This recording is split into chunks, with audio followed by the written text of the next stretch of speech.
ازيكم يا جدعان، ورجعنا لكم فيديو جديد من حكاية شين، وده هو الجزء التاني. بس مش الجزء اللي فات، فانا سايب لك رابط الفيديو في الوصف وكمان في التعليق المسبق. بس قبل ما نبدا يا صاحبي ما تنساش الصلاة على سيدنا محمد عليه افضل الصلاة والسلام، وكمان ما تنساش اللايك المتين والاشتراك يا زميل والكومنت يا شقيق اللي بيديني دفعة للامام وبيحفزني ان انزل لكم ملخصات جبارة. ويلا يا جدعان عشان ما اطولش عليكم، يلا بينا نبدا.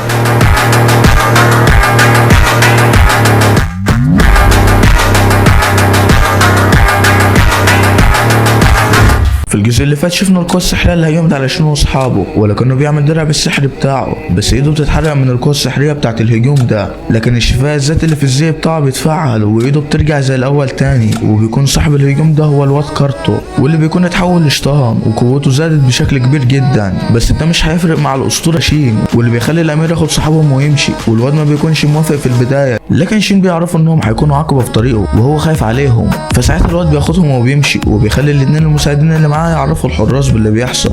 وساعتها شين بيهجم على كارتو، لكن الواد مش بيتأثر وبيقول له انا مش هسيبك غير لما اخلص عليه. وشين بيكون مستغرب انه بيتكلم لان الشياطين ما بتتكلمش وما بتفكرش. وساعتها شين بيتفادى الهجمات بتاعته وبيكون عايز يرجعه انسان تاني، ولكن ساعتها الواد بيفعل التدمير الذاتي على نفسه. وشين اول ما بيلاقي ان الموضوع مفيش منه فايده بيخلص عليه بكل سهوله. وبعدها اصحاب شين بيجوا وبيكونوا مصدومين من قوته عشان هو قتل انسان شيطاني وكده يعني، بس هو كان عادي بالنسبه له. وساعتها بتطمن عليه سيليا، وفي الوقت ده بيوصل الحراس وبيسالوا الامير عن الشيطان، ولما بيوريه لهم بيتصدموا اكتر لما بيعرفوا ان شين هو اللي قتله، لانهم بيكونوا مفكرين ان الامير هو اللي خلص عليه. وساعتها بيهتفوا لشين وبيكونوا فرحانين بيه. وفي تاني يوم بيكون ستورم واقف في المكان اللي حصل فيه المدعكه وبيقول كده التجربه نجحت. وساعتها بنشوف شين اللي بيكون بيفكر في اللي حصل، فبيسال صحابه هو عادي الانسان يتحول للشيطان عادي كده؟ اكيد لا، وانا شاكك في الموضوع ده في انه. وساعتها بيفتكر الشيطان وانه كان بيتكلم وفاكر كل حاجه، وبيقول ان في حد ورا الموضوع ده. وساعتها بيروح شين واصحابه لمارلين عشان يحكوا له على اللي حصل، واول ما بيوصلوا بيلاقوا الملك ديسيوم هناك، وبيكون جاي عشان يكرم شين لانه قتل الشيطان لوحده. بس مارلين بيكون متعصب عشان مش عايز شين يتدخل في اي حاجه من امور السياسه في الدوله، وان ده هيعرضه لمشاكل كتيره. فالملك بيقنع مارلين وبيقول له ان كل ما اي شيطان بيظهر الناس بتموت من الرعب، لكن دلوقتي ظهر شيطان والشيطان تم القضاء عليه، ولازم الناس تعرف مين البطل اللي عمل كده عشان يطمنوا. وساعتها مارلين بيطمن شويه، وساعتها الملك بينحني لمارلين عشان يوافق. فمارلين بيوافق وبيقول له انا لو حسيت انك هتضمه للجيش او اي حاجه انا هاخده وامشي من هنا. فالملك بيقول له ما تخافش يا عم خلاص. وبنشوف شين ماشي بعدها في الشارع والبنات كلها بتبص له وبيكونوا معجبين بيه عشان هو اللي قتل الشيطان لوحده وكده يعني، وبيكونوا بيحسدوا ماريا وسيليا عشان هما ماشيين معاه. وساعتها واحده من الناس بتقول هو في واحده منهم تبقى حبيبته، وسيليا بعد ما بتسمعها بتكون محرجه جدا. فساعتها الواد بيحس على دمه وبيتاسف لها على اللي الناس بتقوله، فبتقول له لا يا عم مفيش حاجه انا مبسوطه اصلا. يا عم الكلام ده يا عم، البت رمى جتتها على الولد. المهم بعدها بيوصلوا المدرسه وبنلاقي الطلاب كلهم متجمعين عشان ينضموا لمجموعه شين. ولو انت ناسي فحب افكرك ان شين كان عامل مجموعه للتدريب على السحر. نرجع للمدرس اللي بيكون واقف قدام الطلبه وبيقول يا دي الوقعه السوداء، وبيقول ده انا لو سبتهم ينضموا لمجموعه شين مش هيفضل حد ينضم للمجموعات التانيه. وساعتها المعلم بتجيله فكره وهي انه يعمل لهم اختبار انضمام لمجموعه شين، وفعلا بيعمل الاختبار ومفيش حد بينجح غير اتنين، مارك واوليفيا. وبعدها شين بيتعرف على الاتنين وبيطلب من مارك انه يعمل له سيف جديد عشان هو وابوه حدادين وكده يعني، بس الواد بيكون خايف ان السيف يكون وحش وما يعجبهوش. بس شين بيقول له انا عايز السيف يكون حد بس، وما تقلقش يا عم انا السيف بتاعي اصلا كان ضعيف لكن انا عملت عليه تعويذه تخليه حاد ويقطع اي حاجه. فالواد بيقتنع بالكلام وبيوافق. وساعتها بنشوف الملك واللي بيكون جاهز خطه عشان يمسك اللي بيحول الناس لشياطين، وبيكون شاكك في اخونا ستروم. وساعتها بيبعت اتنين لستروم عشان يستجوبوه، لكنه بيطوه في الكلام عشان محدش يمسك عليه حاجه. فالمهم المحقق ده بيفضل يسال ستروم اسئله كتيره لحد ما بيقع بلسانه، وبيقول انا ما كنتش متخيل ان كارتو هيتحول لشيطان. فالمحقق اول ما بيسمع بيقول كده بيروح قايل له تعالى معانا عشان تتعرف على جثته. فستروم بيوافق يروح معاهم. نروح لشينو اللي كان بيتناقش مع اصحابه على شكل السيف. المهم سيبونا من شينو وخلونا نروح لستروم والجنود، واللي بيكونوا خدوه على المكان اللي موجود فيه الجنود بتوع المملكه اللي هو جيش المملكه وكده، وبيكونوا عاملين له كمين والجنود بتحوطوا من كل مكان. وستروم ما بيكونش فاهم حاجه. فالجندي بيقول له ان الملك كان امر ان اسم كارتو ما يتذكرش عشان ما حدش من الناس يعمل حاجه لاهله بعد ما يعرفوا ان ابنهم اتحول لشيطان. وانت عرفت ان انه كارته من غير ما حد يقولك، معنى كده ان انت اللي حولته لشيطان واحنا كنا شاكين فيك من الاول. فساعتها ستروم بيضحك ضحكه شيطانيه وبيقول لهم طالما انتوا عرفتوا فانا همشي من هنا، كده كده انا خلصت كل اللي ورايا هنا ووجودي في المملكه ملوش لزوم، ويلا باي باي من غير سلام. فالمحقق بيأمر الجنود انهم يمسكوه، وساعتها بنشوف انفجار حصل جنب شين واصحابه، ولما بيروحوا عشان يشوفوا ايه اللي حصل بيلاقوا ستروم ضارب الحراس ومبهدلهم ومفيش حد قادر عليه. وساعتها المحقق بيقول للامير ان ستروم هو اللي حول كارته لشيطان. فساعتها شين بيتعصب بعد ما بيسمع الكلام ده وبيهجم على ستروم بقوه جباره، لكن ستروم بيصد الهجوم ده. لكن تفتكر ان شين هيسيبك؟ عند امك يالا. وساعتها شين بيدمر الارض من تحتيه، ولكن ستروم بيستعمل سحره وبيطير في الجو، وشين بيكون متفاجئ من السحر ده عشان هو اول مره يشوفه. وساعتها شين بيهجم على ستروم وبيدمر البتاع اللي على عينه، وساعتها بنشوف عينه اللي بيكون لونها احمر وبيكون هو كمان شيطان. وبنشوف ستروم اللي بيكون متعصب من شين عشان هو كان عايز هويته ما تتكشفش، وبيوعد شين انه هيخلص عليه، لكن شين بيروح عليه بهجوم قوي لكن الضربه مش بتيجي فيه، وبيكون لسه هيهاجم شين لكن شين كان محضر له تعويذه جباره باستخدام اشعه الشمس وبيهجم بيها عليه وبيمحيه من المكان. لكن شين بيكون حاسس ان في حاجه غلط، فالمهم واحد بيجيله بيقول له شكرا لك عشان انت انقذتنا. فبيفرح شين من كلامه وبيقول له لا يا حاج ده واجب عليا. وبعدها شين بيروح مع زمايله، وساعتها ميلدا بتسال ماريا على شين وسيليا وان في حاجه بينهم ولا لا. فماريا بتقول لها هما الاتنين بيحبوا بعض بس محدش فيهم عرف التاني. وشين بيكون بالنسبه لسيليا الحب الاول لان الشباب دايما كانوا بيعترفوا لها بحبهم، لكنها ما حبتش غير شين وكانت بترفض اي حد. زي ما انتوا عارفين يعني البنت من دول تروح تعترف لها بحبك تقول لك ده انا اتقدم لي كتير وقليل لكن قلبي ما اختارش غيرك، وتعرف في الاخر ان اللي تقدم لها كان سردينه بتاع الفسيخ. توب علينا يا رب. انا حاسس ان انا هتضرب بعد الفيديو ده. المهم نرجع تاني لشين واصحابه واللي بيكونوا رايحين يجيبوا السيف الجديد. وفي حاجه انا مش فاهمها، هو ليه لما شين بيروح في اي حته اصحابه كلهم بيروحوا معاه؟ روح على بيتك ياض منك ليه؟ وبيلاقوا هناك ماركو واوليفيا واللي واضح انهم بيحبوا بعض. المهم لما بيدخلوا لابو ماركو وبيعرف ان الامير وقاتل الشيطان اللي هو شين يعني هم اللي عايزينه بينصدم وبينحن لهم، ولما بيعرفوا انهم عايزين سيف لشين قاتل الشيطان بينصدم صدمه كبيره، وساعتها بياخد مواصفات السيف والراجل بيكون مبسوط عشان هو اللي هيعمل سيف البطل. نروح بقى خارج المملكه دي وفي مملكه تانية بنلاقي واحد بيكلم الملك بيقول له ايه رايك نهجم على مملكه ارسلهايدو اللي هي المملكه اللي شين فيها عشان هم دلوقتي في حاله ضعف بسبب هجوم الشيطان عليهم. فالملك بيوافق. نرجع تاني لشين واللي بيكون خلص كل حاجه عند الحداد، وقبل ما بيروحوا بيجيب هديه لسيليا والهديه بتكون خاتم، والبنت بتكون في قمه السعاده وقمه الاحراج برضه. واخدين بالكم؟ نروح بقى لشين واللي بيكون هيتم تتويجه بميداليه عشان هو اللي قتل الشيطان وكده يعني، مع ان المفروض ان انا اللي اخد الميداليه دي عشان انا جبت ال1000 مشترك ومحدش قال لي مبروك. يلا كله ينزل تحت في الكومنتات ويكتب لي مبروك على ال1000 مشترك يا دراجو. نروح لشين واللي بيستلم الميداليه، وبعد ما بيستلمها بيتكلم الملك وبيقول ده هو شين حفيد مارلين وميلدا، وانا وعدتهم اني مش هستخدمه في اي اغراض سياسيه، وانا بقول دلوقتي عشان اكد على كلامي قدامكم وانتوا تكونوا شاهدين على كلامي. وشين بيكون فخور باللي الملك عمله. وتاني يوم لما شين بيكون رايح المدرسه بيلاقي مجموعه كبيره من المعجبين قدام البيت، فبيروح ببوابه الانتقال الاني وبعدها بيدخل وبيبدا الحصه. واحد يقول لي حصه يا دراجو انت نسيت ولا ايه يا صاحبي؟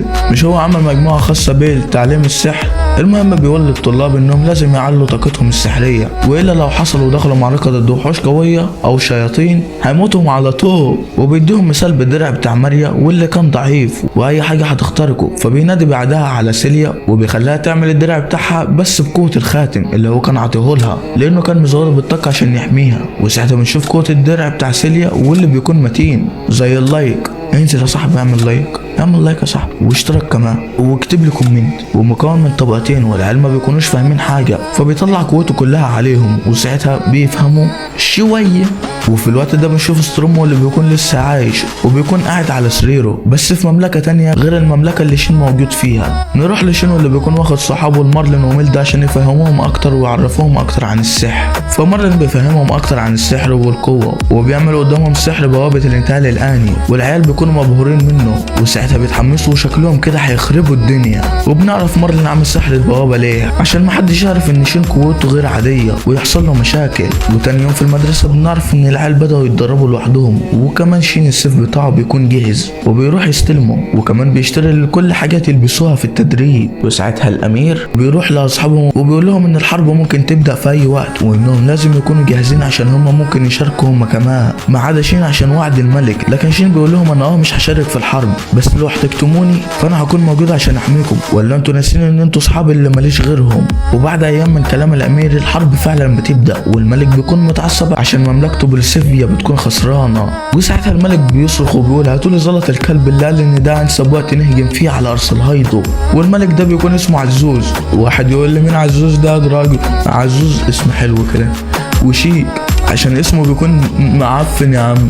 عزوز حلو. نرجع تاني للملك واللي بيكون واحد من الجنود داخل عليه وبيقول له الحق يا سيدي الناس، الشياطين بتهجم على المملكه وعلى سكانها. فالملك بيأمر الجنود بالانسحاب من المعركه ضد ارسلهايدو عشان يروحوا يحموا المملكه واهلها من الشياطين. نروح لجنود ارسلهايدو واللي كانوا فايزين في المعركه، بس لما الجندي بيقول لقائد الجنود ان مقدمه الجيش هجم عليها مجموعه من الوحوش الشيطانيه بيأمرهم بالانسحاب عشان يرجعوا المملكه تاني. نرجع تاني لبوليسيفيا واللي بيكون تم السيطره عليها بواسطه الوحوش الشيطانيه، وبيكون ستروم ماشي وسط المدينه وجنبه واحده ودي المساعده بتاعته واللي بيكون حولها لشطانه. وبنعرف ان كل اللي بيحصل ده كان من تخطيط ستروم. اول حاجه قال لزلط يدي الملك عزوز معلومات غلط بخصوص ارسلهايدو عشان الجيش يكون كله بره المملكه ويعرف يسيطر على المملكه، ولما بقى الجيش يرجعوا من المعركه مصابين يعرف يخلص عليهم. وفعلا كل ده بيحصل، ولما الملك بيرجع المملكه بيلاقيها عباره عن خراب. ولما بيروح القصر بتاعه بيلاقي ستروم مستنيه هناك، وساعتها ستروم بيثبت الملك في مكانه وبيخلص عليه. وبكده رسميا المملكه بقت تحت سيطره ستروم. وساعتها بنشوف قائد جنود ارسلهايدو واللي كان رايح يشوف الوضع في بوليسيفيا وبيلاقي المملكه عباره عن خراب. وساعتها بيسمع صوت ستروم واللي بيقول لهم اهلا بيكم في مملكتي. ولسه القائد بيلف وبيبص جنبه بيلاقي اعداد لا حصر لها من الشياطين، فبينسحب هو والجنود. يا عم العمر مش بعزها يا عم، ارجع تاني يا ابني. ولما الملك بيعرف بالخطر اللي جاي عليهم بيعرف باقي المملكه بكل اللي حصل. نروح للمدرسه واللي بيعرفوا الطلاب انهم هيخوضوا تدريبات قاسيه بالتعاون مع مدرسه الفرسان، وده عشان الطلاب هتشارك في الحرب ضد الشياطين. والطلاب بيكونوا عارفين وما عندهمش اي اعتراض، بس هما بيكونوا متضايقين بس عشان هينضموا لمدرسه الفرسان، وده لانهم بيستهزئوا من طلاب مدرسه السحر اللي هي مدرسه شين واصحابه، يعني عشان مفكرينهم ضعفاء. وساعتها شين بيحاول يعرفهم المغزى من التدريب ولكن مفيش فايده. المهم بعدها بيتجمع طلاب المدرستين عشان يبداوا اول تدريب، لكن طلاب مدرسه الفرسان بيستهزئوا بشين. المهم بيركب في كل عربيه 4 من كل مدرسه، 4 سحره و4 فرسان، والفرسان بيكونوا مغرورين وبيقولوا انهم مش هيحتاجوا السحره في اي حاجه. ساعتها السحره بيتفقوا انهم مش هيساعدوا الفرسان خالص، وبعدها بيوصلوا مكان التدريب واللي بيكون في الغابه.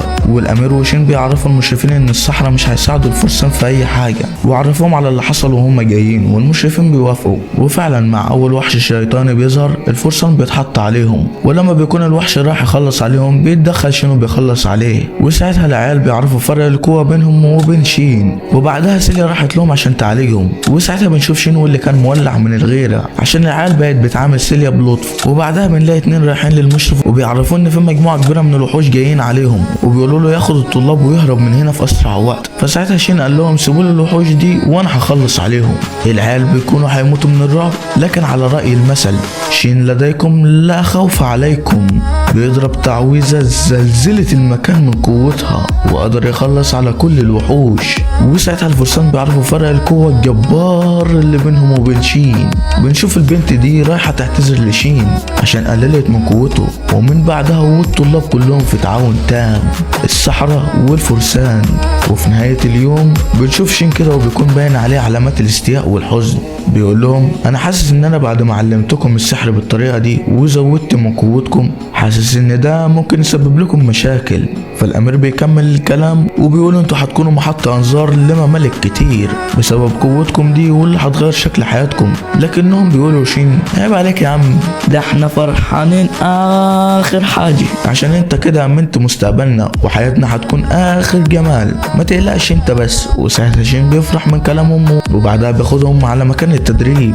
وبنشوف ساعتها قوة العيال دي واللي بتكون زادت بشكل كبير جدا. وساعتها الامير بيقول لشين احنا مش عايزين حد يعرف حاجه عن العيال دي. فشين بيقول له المكان هنا امان، انا كنت بتدرب هنا وانا صغير، يعني تحط في بطنك بطيخه صيفي، ولو ما لقيتش بطيخه صيفي هات بطيخ شتوي. وبعدها الامير بيجمعهم كلهم وبيقول لهم انا هعرفكم حاجه ودي من اسرار المملكه، بس انتوا دلوقتي ما بقيتوش عاديين، انتوا دلوقتي ابطال. وساعتها الامير بيعرفهم كل حاجه حصلت في مملكه بوليسيفيا، والعيال بيكونوا واقفين زعلانين، وبيعرفهم كمان ان بعد اي هجوم اعداد الشياطين عندهم بتزيد، ومن المحتمل اننا نخش ضدهم في معركه. وساعتها شين بيقول في باله ان نهايتك هتكون على ايدي يا ستروم. وساعتها شين بيقرر يعمل لهم مخيم عشان التدريب، والعيال كلهم بيكونوا فرحانين بالفكره، وكمان بيقرروا انهم يخيموا في بيت سيليا عشان اهلها عندهم ينابيع، يعني بعد كل تدريب هيدلعوا نفسهم. المهم شين بيروح لمارلين وميلدا وبيعرفهم موضوع المخيم ده، فبيقولوا له احنا موافقين